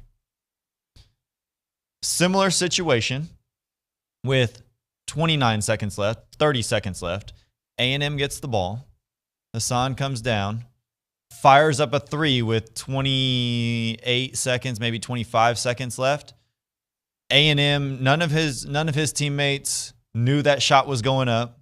They didn't have time to get in position for a rebound, and they were doing well on the boards. Yep. If you just hold that ball right there, I know they're not a good team in the half court. I understand that. But at least you give your teammates an opportunity to know what's going on. And that's the difference. That is the largest difference in that game right there. Is Vanderbilt had an experienced point guard that understood time, score, momentum, and how to get his team the best available shot. A&M has a bunch of guards that are young that haven't been in this position that just fired up a shot as quick as they could, and you see what happened. Here's a weird question. How do you look at development? Do you look at it as a in-season thing? How is this team developed throughout the year, or is it more of an off-season thing? Because I'll follow that up with, is this team better than they were? And I don't want to say in the non-conference because that's not fair. There's 2 different teams. But has this team improved in areas throughout the season, or is this more of a we'll see it throughout the offseason entering next year? I don't think they're better. Okay, I think they've gotten better from the first Georgia game to today. But I don't think they are. Have players regressed? Marcus Williams has. I think his head's a little out of it. 8-game losing streak. You were the rookie of the league in the Mountain West last year. You were all everything, and now you come here and you're in the SEC and you're getting trampled on 8 games in a row. I think his headspace is a little off. Ethan Henderson hasn't really grown. Henry Coleman has. I think Tyrese Radford has. Quentin Jackson has regressed in his shooting, but I don't think he's effective though. Yeah, but he's still doing things for the team, and he's still finding different avenues and he's different more ways of a focal point. Absolutely, too. Yeah. And without the help surrounding him on the perimeter, that's hard. It's hard to show how much you've gotten better. Yes, you can get better. I believe you can develop throughout the season, but not with a year like this. When you're losing games like this, you're not going to see a ton of development. You're not going to see a ton of guys just individually getting better. But most of your development is going to be in the offseason. I think these guys can be okay next year. Marcus Williams has to come along. Buzz is going to have to figure out the point guard spot. Can Wade Taylor do it in his second year? Yep. Is Hassan Diarra good enough to play point in his third year? Can Marcus Williams get out of his mental funk and see if he can be the point guard that everybody thought he was going to be, that really he was before season even started? I mean, people in the program were really high on him as he's probably the best player on the team. Talks before the season started, just the way that they were running. But, that was open gym. And that's different. And we've talked about it. Again, broken record, we've talked about it.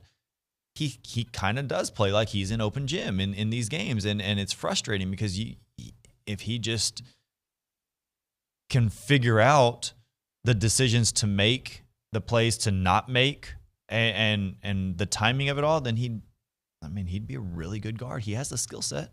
All right, I want to talk to you about any kind of postseason, if there's anything. I know.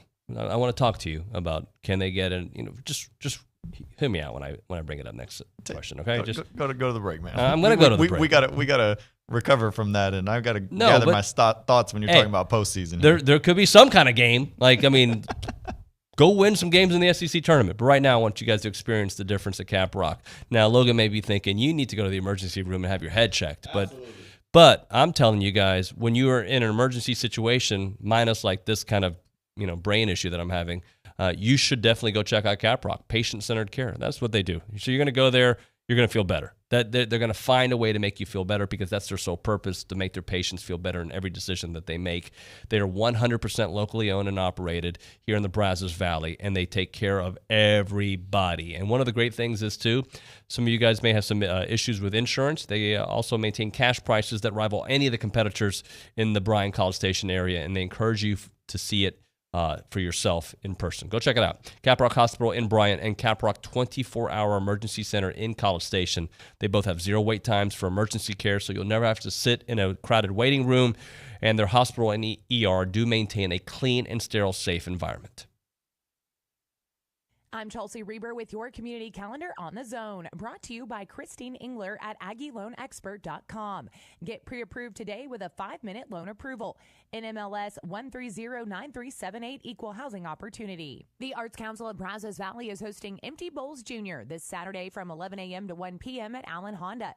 This annual fundraiser is for arts programming for children and assisting local area in-school food pantries. The Cushing Memorial Library and Archives announces their new exhibition, Unexpected Treasures on the Texas A&M campus. Selections from the Cushing Memorial Library and Archives collections. The exhibit will run through April 22nd. Registration is now open for the Bike MS Texas MS 150. The 2-day race starts April 30th and ends at Kyle Field. Register at bikemstexas150.org and use code Aggie25 for 25% off your registration fee. That's your community calendar, brought to you by Christine Engler at AggieLoanExpert.com. I'm Chelsea Reber on the Zone. Start your sports day with Keyshawn, J. Will, and Max, powered by WC Tractor. Weekday mornings from 5 to 8 on 1150 AM and 93.7 FM. Or just tell your smart speaker to play Zone 1150. WC Tractor is your local award-winning Kubota and New Holland dealer. Call them with your questions at 1-888-8-TRACTOR. That's 1-888-8-TRACTOR. Or check them out online at WCTractor.com. Rise and shine. Weekday mornings from 5 to 8 with Keyshawn, J. Will, and Max from ESPN Radio. Powered by WC Tractor. Here on The Zone. Hey team, it's a full house. We got to pick up the pace. At Hank's Restaurant, the line goes around the block. This for 12? Okay, I need the truffle oil drizzle. What he needs is another line cook. Oh man, are the quail breasts still in the sous vide? Dave, can you keep an eye on that, please? Indeed can help him hire great people fast. I need Indeed.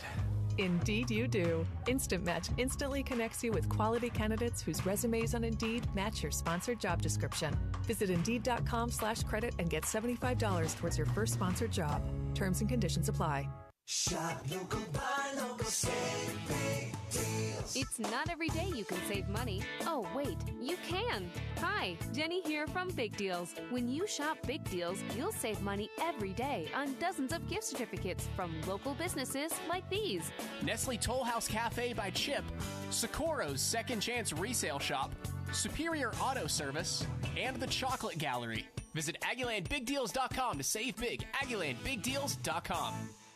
You can listen to Aggie football, basketball, and baseball on your Amazon Dot or Echo. Step 1, say, Alexa, enable Zone 1150 skill. Step 2, anytime you want to hear fighting Texas Aggie football, Texas A&M women's basketball, or Aggie baseball, all you have to do is say, Alexa, play Zone 1150. It's that simple to listen to your favorite A&M teams that play on the Zone with your Amazon Dot or Echo. Make sure to say one time, Alexa, enable Zone 1150 skill. Then say, Alexa, play Zone 1150.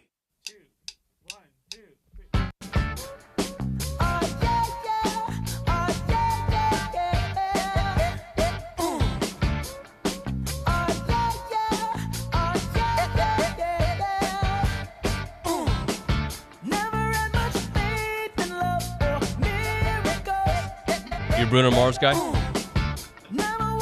Bruno Mars is good. As long as anything has a beat, I'm fine with it. You're fine? I don't care what it is. Big Leonard Skinner fan? Yeah, man. Huge? I'm good. You listen to everything, don't you? Yeah. Yeah. Country? Yeah. Rap? Yeah. I play basketball. Well, you have to, yeah. Heavy metal? Yeah. R&B? Everything. Classical? Yes. Orchestra? Yeah. Jazz? Yeah. Reggaeton? I knew it. Yeah. It is TexAgs Radio. We're presented by David Gardner's Jewelers here in the Rollo Insurance Studio. If you want to be a part of the conversation, text us on the A&B text line, 979-693-1150, or call us on the BCSI hotline. All right, so I did say the postseason thing. But just hear me out here. I'm just glad you threw that out there. If they won out, all right, and again, those are huge, but if they won out, let's say they beat Bama. Let's just say, because they're in every freaking game. Awesome. Let's say it. Yes, they beat Bama. All right. NIT? No? Yeah, I think so. Okay. So it's still possible. Let a brother be optimistic. I'm excited. Look, I let you be optimistic by saying they were going to come out and stomp on Georgia tonight. They're going to win by 17 points, and you're going to text me after the game. You're going to be like, okay, maybe that 17 is a little much. Look, I'm going to tell you right now, if they win by 17 points, I will not be the first to text. You will be texting me immediately. Right. Yeah. Told you. All right. Let's keep it simple. They're going to win by double digits. Okay, cool. They're going to win by double digits, and I feel good about it. They're going to hit three-pointers today. How about that? You hit a couple three-pointers, they're going to win nicely. Instead of going 2 for 400, go 6 for 14. 2 for 400? That's what it feels like. And a lot of those games, like, don't shoot that because they're going to hit some. Don't shoot that. No. Don't do that again. But for playing it out, if they win a couple of these games down the stretch and they find a way into an NIT, and I know there's a lot, but I'm more talking about what it would mean getting more games for this team, to play in an tournament atmosphere for this team. Just because I think an NIT at this point, which might seem like a long shot, would be a huge step considering what happened last year and what just happened here over the last few weeks. Yeah, I haven't put them out of the NIT talk whatsoever. Yeah, I wasn't talking NCAA tournament for the record. I know. I was, though, and that's what we were going at.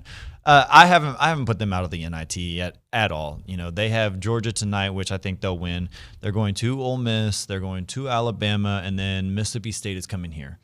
I think they can get 2 of the 4. 2 of the 4. And then let's say they win a game in the conference tournament, which will put them at what? Double-digit wins in conference. I think that's an NIT run. But how big would it be for this team to have to go through that? Considering their inexperience. Oh, it'd be great. It would be great because you think about it. I don't know how many players on this team have been postseason. Did Arkansas make postseason? Yeah, Ethan Henderson has. He had a deep, good team. Yeah. They were pretty good. Sorry. Henry Coleman hasn't, even though he was at Duke. Yep. He didn't go. Did Wyoming go with Marcus Williams? I think they did. So they have 2 guys on the team that have had some type of postseason play. So yeah, it'd be huge because not just for extra games and for, as Buzz calls it, more reps, but for their morale. I mean, postseason is fun. It doesn't matter. I don't care what tournament it is, right? If you go to, obviously the NCAA is just a whole new level. Like it is a whole new level. But we're not there. My first year at Hawaii, we go to the 3rd round of the NIT, and I mean everybody was ecstatic about it. I mean it's another game. It's another. You're going up against another opponent, and you want to win. And so that's your competitive nature comes out. It doesn't matter if it's the NIT or the NCAA. A&M, first year, we go to the NIT. We go to the 3rd round. It's awesome. Fantastic experience. Second year at A&M, we make the March Madness, and it was just on a whole nother level. And that's kind of the growth that this team needs to follow. They need to get to the NIT this year. Mm-hmm. I think it's a step back if they don't for Buzz's program. Right. Because this is year 3, and you know whether you want to count last year or not, I personally don't, because everybody deals with COVID in a in a different manner, and they react in a different manner. And it was, I mean, that's neither here nor there. We've been talking about that ad nauseum, but this is a big step for them. And if they can get 2 out of the next 4 and possibly win a game in the conference tournament, the NIT is a big thing for them. I think it's a really big thing for this team. Yeah, I asked Buzz that question yesterday, and he's like, "Look, I'm not trying to avoid the question, but like we're just focused on Georgia, and that's what we have. And that, as a team, I get it. Like that, you have to have that focus, that singular focus. But I think if you're taking a step back as a fan, as a media member, somebody in the program, you're like, to extend this season a couple more games would be great for just the morale. Absolutely. But and to Buzz's credit, I bet he hasn't talked about postseason with the team lately. I bet he's looked at everything and said, okay, we've got to get this. How do we get this win to combine it into 2 wins, to get 3 wins, to get to the NIT? Yep. There's no question he's laid all that out and he's looked at it. But his conversations with his team, no doubt has been, it's Georgia and that's all. Focus on this, because if we don't win this one, we don't get into the NIT. Right. So you have to focus on this one and this alone. Here's a text message from a 910. It says, maybe since the games are so close, maybe they just need to be a good defensive team. Good defense leads to good offense. I think that's what they are. They are a good defensive team. They are a good defensive team. For the most part. They lack size. And that's something that we didn't talk about against Vandy. In the last 3 minutes, their big man grabbed a handful of offensive rebounds, or Andre Gordon was defending the post, and they're just too small. They can't do that. Yeah. And, that part of that is switching everything, but part of that is, they really have to switch everything at times because they don't have another big. Like, they don't have a post player that is just a dominant presence. Yep. Thank you, Logan. Appreciate you, man. Absolutely. Right. Logan Lee here on TexAgs Radio, presented by David Gardner's Jewelers. More of your text messages on the A&B text line. And we'll talk a little track and field. Coach Henry will be here in studio next on TexAgs. Did you text the show a snarky remark? He'll bark back. It's David Nuño on TexAgs Radio. Weekdays on the Zone. If you're a runner, walker, or interested in fitness, the right shoe makes all the difference. At Brazos Running Company, they are passionate about running and finding the right shoe for you. Brazos Running Company is a local, Aggie-owned and operated specialty running store with an outstanding selection of running gear and shoes, including sought-after brands like Brooks, On, and Hoka. They'll help you find the shoe that fits your stride and style. Brazos Running Company next to Kohl's in College Station. Save 10% in-store when you mention code TexAgs10. Chili Fest 2022, presented by Miller Lite, is headed to Snook, Texas, April 1st and 2nd for 2 days of live music, including Saturday performances by Tanner S. Ray, Pecos and the Rooftops, Colby Cooper, Easton Corbin, and headliner Co Wetzel.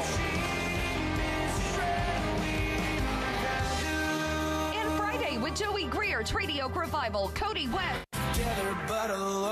Mike Ryan, Flatland Cavalry, College Station.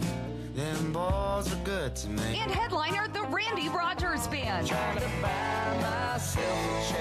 Get tickets now at chilifest.org, plus camping, team information, and more. Chili Fest 2022, presented by Miller Lite. Miller Brewing Company. Great beer, great responsibility. 21 means 21. Did you receive a call or message that mentioned Social Security and demanded immediate action?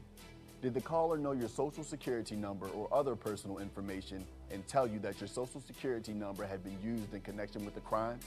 Did you feel worried that your Social Security number might be suspended, your bank account might be frozen or seized, or you could be arrested? That is not the Social Security Administration. Social Security will not threaten you, demand your personal information, or instant payment. Email or text you pictures or documents, or use a real government official's name to gain your trust. Social Security does not accept payments by gift card, prepaid debit card, internet currency, or by mailing cash. Criminals use these forms of payment because they are hard to trace. Do not be fooled. Hang up, ignore them, Report this criminal activity to the Social Security Administration Office of the Inspector General at oig.ssa.gov. Produced at U.S. taxpayer expense. On Sports Talk, Chip visits with Kirk Bowles about the CFP's decision to stay with 4 teams. Yes, there are going to be a couple of more SEC teams, but there are also going to be a couple of teams from all the other power conferences, won't there? Well, I think there are. I think you're right there, but I think they're thinking, well, we may see 5 or 6 SEC teams, and maybe Pac-12 gets 2, or the Big Ten gets 2 or 3, but we can't fight them if they're getting 5 or 6 or 7. Sports Talk, weekdays at 4 on The Zone.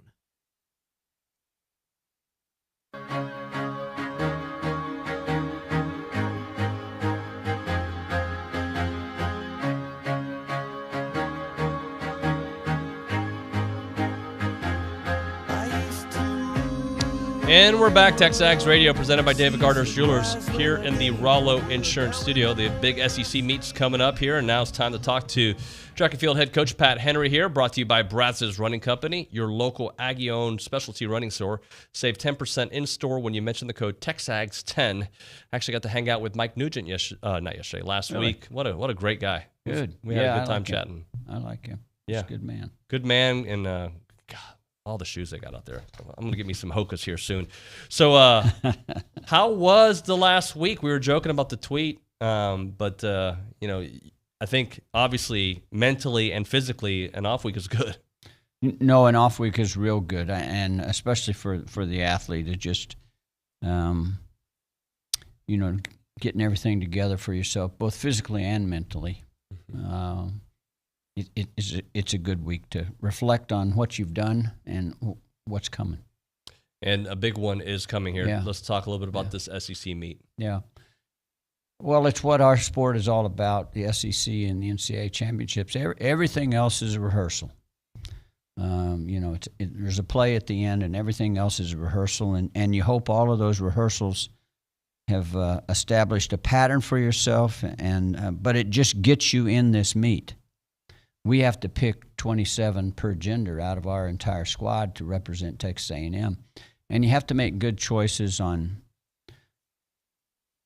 where we have some opportunities to score. And every school is doing this. And sometimes it's reflective of your team. Sometimes it isn't. It's reflective of where you think you can score points. So you make those decisions based on the season. But this is about stepping up. This is about doing what you do and doing it to the best of your ability on that day. That's what our sport's about, one day. And maybe you get one more. And hopefully you get one more. Some of the best talent in the entire nation will be right here. That's right. This will be the best track meet in the country. And it's a wonderful meet to watch. It's competitive. There's a team environment. It's active. People are trying to win as a team, and they're supporting each other on their team, and so it's fun to watch. I do want to make sure everybody knows that both days will be live on the SEC Network if you're away from College Station. But if you are in the area, you need to come out. It looks like Friday at 5 p.m. and Saturday at 4 p.m. You can get to your tickets at 12thman.com/track tickets. $25 for all sessions, $15 for youth. What makes it such a special event as well? I mean, obviously, there's a collection of talent, but this is really where we start seeing some separation. Well, that's what that's what this meet is about. People are ranked, and if you go through all these rankings and they show what the team is supposed to do, it's pretty reflective of some things, but it doesn't really tell the whole story. And this is about telling your own story, and this is about stepping up and doing the absolute best that you can, and then there's some big surprises always in this competition. Yeah, and you don't really read into rankings and whatnot. You just choose your crew and you go. Yeah, I look at personnel, I look at people, I look at where we have opportunity, and you make some good guesses, you hope, and you put people in a position to be a score for the team, and that's what we talk about in all year long. You're trying to put yourself in a position to be chosen for this team. That's what this is about. Here's a couple of notes that TP sent my way. 9 men's team rank in the top 25 in the nation coming from the SEC, including 5 in the top 10. Yeah. Arkansas, Georgia, Alabama, Kentucky, all there, and Florida, all in the top 10. Yeah. Just some real talent. No, it's going to be a great competition. They're not, in some of those polls we're not counted in, but we'll see. We'll see. We will see. So yeah, we've been in this position before, and it's the level of competition you've competed against. Sometimes the meet dictates performances because you get to line up with really good people, and then some meets you don't get to line up. It's just the way it falls, and it's the way your competitions fall. So it's like any sport. Sometimes you play a bad team, and you can't get a performance out of when you're competing against a bad team. I would assume, especially in track and field, right, Yeah. where you don't have a clock per se. You're kind of basing what you're doing on your effort, but also what you see to the left and right of you. Well, and we profess it's about winning the competition. Performance is really important, but it's about first it's about winning the competition. If you go out and run a marathon, or you go out and run anything, run 100 meters, and you run your best, and you win the race, it still doesn't rank you, but you won the race. Mm-hmm. That's more important. And that's what this meet comes down to. Times make no difference. It doesn't make any difference what you do. It's about winning the competition. And great times come about as a result of it, because this is a group of people that is the best there is. So good things happen when you win this kind of event. Can you explain to me the scholarship situation in track and field, how it kind of breaks down? Well, I think it is not just in track and field, but it is in all percentage-based sports. Some institutions have big advantages, huge advantage. Arkansas has huge advantages here in the SEC, and there are some other schools that have advantages, but Arkansas really takes care of it. If you look the last, I don't know how many years, nobody can compete with Arkansas. I mean, they'll double the scores of other people, but they just have some academic aid that some of us don't have. They have tuition waivers. They have all those kinds of things that really, really impact the sport and impact your teams. This is not just track. You start talk to the baseball coaches about this. Talk to anybody about this. This is a distinct advantage, and even the SEC will tell you it's a distinct advantage. So you line up and you do what you do. And then let's see what happens. And the SEC is really important. If you win the SEC championships, though, it's really about what you do at the NCAA championships that really count. And that's the goal. All right, so Eric Casares is if that makes sense. It does. That may not make sense to a lot of people out there, because it's just sometimes it's just tough to understand how a couple places can have huge advantages over people. If it's a head count sport, there's no advantage. Everybody's the same. Every sport's the same. I mean, every school is the same. But when you're in a percentage-based sport, it's not the same. There is no level playing field.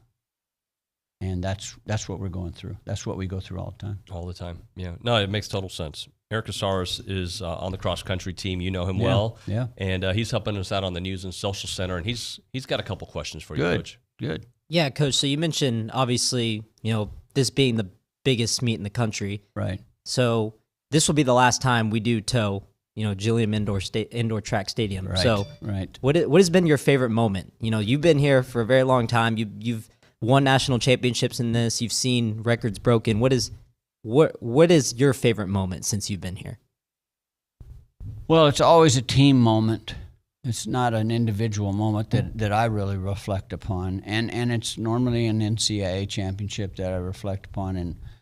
And so when in what was it, 17, we won the championship here on the last straightaway of the 4x4.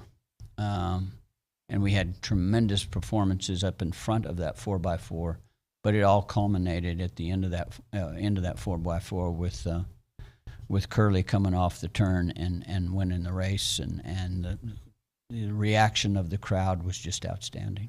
Can you update our listeners to the changes that are coming? Yeah, this will be the last competition in this building, and then we're going to build a new outdoor facility or new indoor facility close to our outdoor facility. So this building, the indoor football building, will all come down this summer. Yeah, it's a lot of great changes. Yeah, it'll change a lot of things. Eric, you got another one? Yeah, so 2 years ago you had a distance athlete score in every event. Last year we had 0. Yeah. We talk about how important it is to have everybody having a good day on the same day. Not everyone having the perfect day, but everyone having a good day on the same day. Right. So what events are you going to be looking at specifically that will help us, come home with the victory? Well, there's a couple of events. On the men's side, I think the pole vault's an important event because I think we have some good vaulters that are within the SEC. The SEC may not be the best vault conference in the country right now, but we have a group of vaulters that are doing well within that group. Our high jump group has done very well. We've got 3 guys over 7'1.5". So how those guys do are important on the men's side. On the women's side, the women's high jump, Lamar Diston having a great meet. We depend on those kind of things. Our quarter milers doing what they're capable of doing.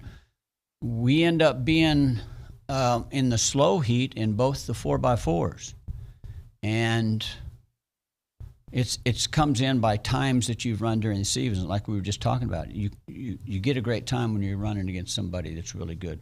We've won our mile relays every meet of the season, but we haven't really had a great competition, so it doesn't put us in the top 4 times. So we're going to have to run fast out of the slow heat, and I think we have the ability to do it, but we'll see if we do. All right, so from here we go to the NCAA championships in Birmingham in a couple of weeks, Right. But outdoor will be going on concurrently. Right away. We get started with outdoor season right away. We're going to host a high school meet for the first time here on the 4th. I think we've got about 60 or 70 high schools coming to that meet, so it's a huge competition for the first time we've ever hosted it. So that's our off week. That's our week between SECs and NCAA. So we'll host a great high school meet. So for somebody who's going to come out this weekend for the first time, give us a couple of names to watch out for. Well, I think Lamar Diston is big time, our high jumper. I think Cherokee Young at 400 meters is a big performer. Right now, they're ranked very high. I think we got some surprise athletes on the men's side that can step up. We've got a couple male quarter milers. I think Hansen has run very well, but there's a lot of guys in the conference that have run well. But we have another guy that's run. He's ready to run, but he hasn't had a great race yet, and I think he's very capable. I think those people are probably the ones to watch. Relays are always fun to watch. How much does the crowd, I don't want to say affect, but just kind of change the environment? Yeah, anytime you're at home, it's fun. Our building to hold right at 5,000 people, and you get the opportunity to put a lot of Aggies in there at one time, and we've always been able to do that, and it does affect the competition because young people, emotions are still a huge part of athletics, and how the crowd interacts with your athletes and how our athletes interact with each other. We talk about that all the time. That emotional part of competition is big, and you can really see it at an SEC championship. Well, we're looking forward to it. Let me give some reminders out there how you can get your tickets. 12thman.com/track tickets, $25 for all sessions, $15 for youth. Just make sure you get out there. It'll also be on the SEC network if you're not in the area. But if you're close by, we highly recommend that you come out here. Coach Henry, as always, Yeah. pleasure talking to you, sir. Thank you so Be much. the last one in this building. Be fun for people to come and watch it. And, be a fun competition. Be part of some It's history. hard to believe that the building is actually coming down. When you walk in there, it's such a nice facility, and it's hard to believe it's coming down. But how quickly after? In the summertime. In the summertime, Yeah. All right. Yeah. This is, as a reminder, is brought to you by Brazos Running Company. Go say hi to our Thank you, friend guys. Mike out there. Thank you very much, Coach Henry. Thank you. I appreciate it. All right. More of your phone calls on the BCSI hotline and also text messages on the A&B text line when we come back, plus Billy Lucci at 10 o'clock. I'm Chelsea Reber with your community calendar on the Zone, brought to you by Christine Engler at AggieLoanExpert.com. There's never been a better time for a cash-out refinance. NMLS 1309378 Equal Housing Opportunity. The Salvation Army in Bryan College Station has received a generous donation to set up an educational scholarship. Find out more about the Bauer Family Estate Scholarship and apply online at SalvationArmyBCS.com. Grief Share, a special help seminar and support group for people experiencing grief and loss, is held on Sundays at Peace Lutheran Church at 4 o'clock. Call the church for more information. Relay for Life of Brazos County is Saturday, May 7th. Join a team, make a donation, or become a sponsor. Find more information and a link to register at WTAW.com.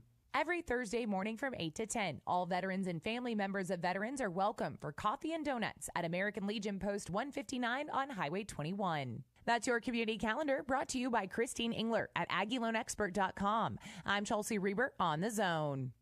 Our rural Texas values are under attack from liberals who want to take our freedoms, steal our elections, and open our borders. But lifetime rancher and Texan Kyle Cassell has never stopped fighting for our conservative values. In Austin, State Representative Kyle Cassell has sued the Biden administration to stop their unconstitutional federal vaccine mandate, passed legislation to increase penalties for fraudulent ballot harvesting and mail-in voting, and invested billions for a comprehensive border security solution, and will do whatever it takes to seal our southern border and stop the smuggling of immigrants and drugs into our Texas communities. I'm Kyle Cassell, and as your state representative, I will stop Biden's unconstitutional mandates and defend the integrity of our elections, secure our power grid, and make sure we have good teachers making good pay for a job well done. I'm Kyle Cassell, and I'd be honored to have your vote for the Texas House. Political advertising paid for by Kyle Cassell Campaign and is responsible for the content of this advertising. It's time to head to the polls and make some important decisions. Hi, I'm Gabriel Garcia, asking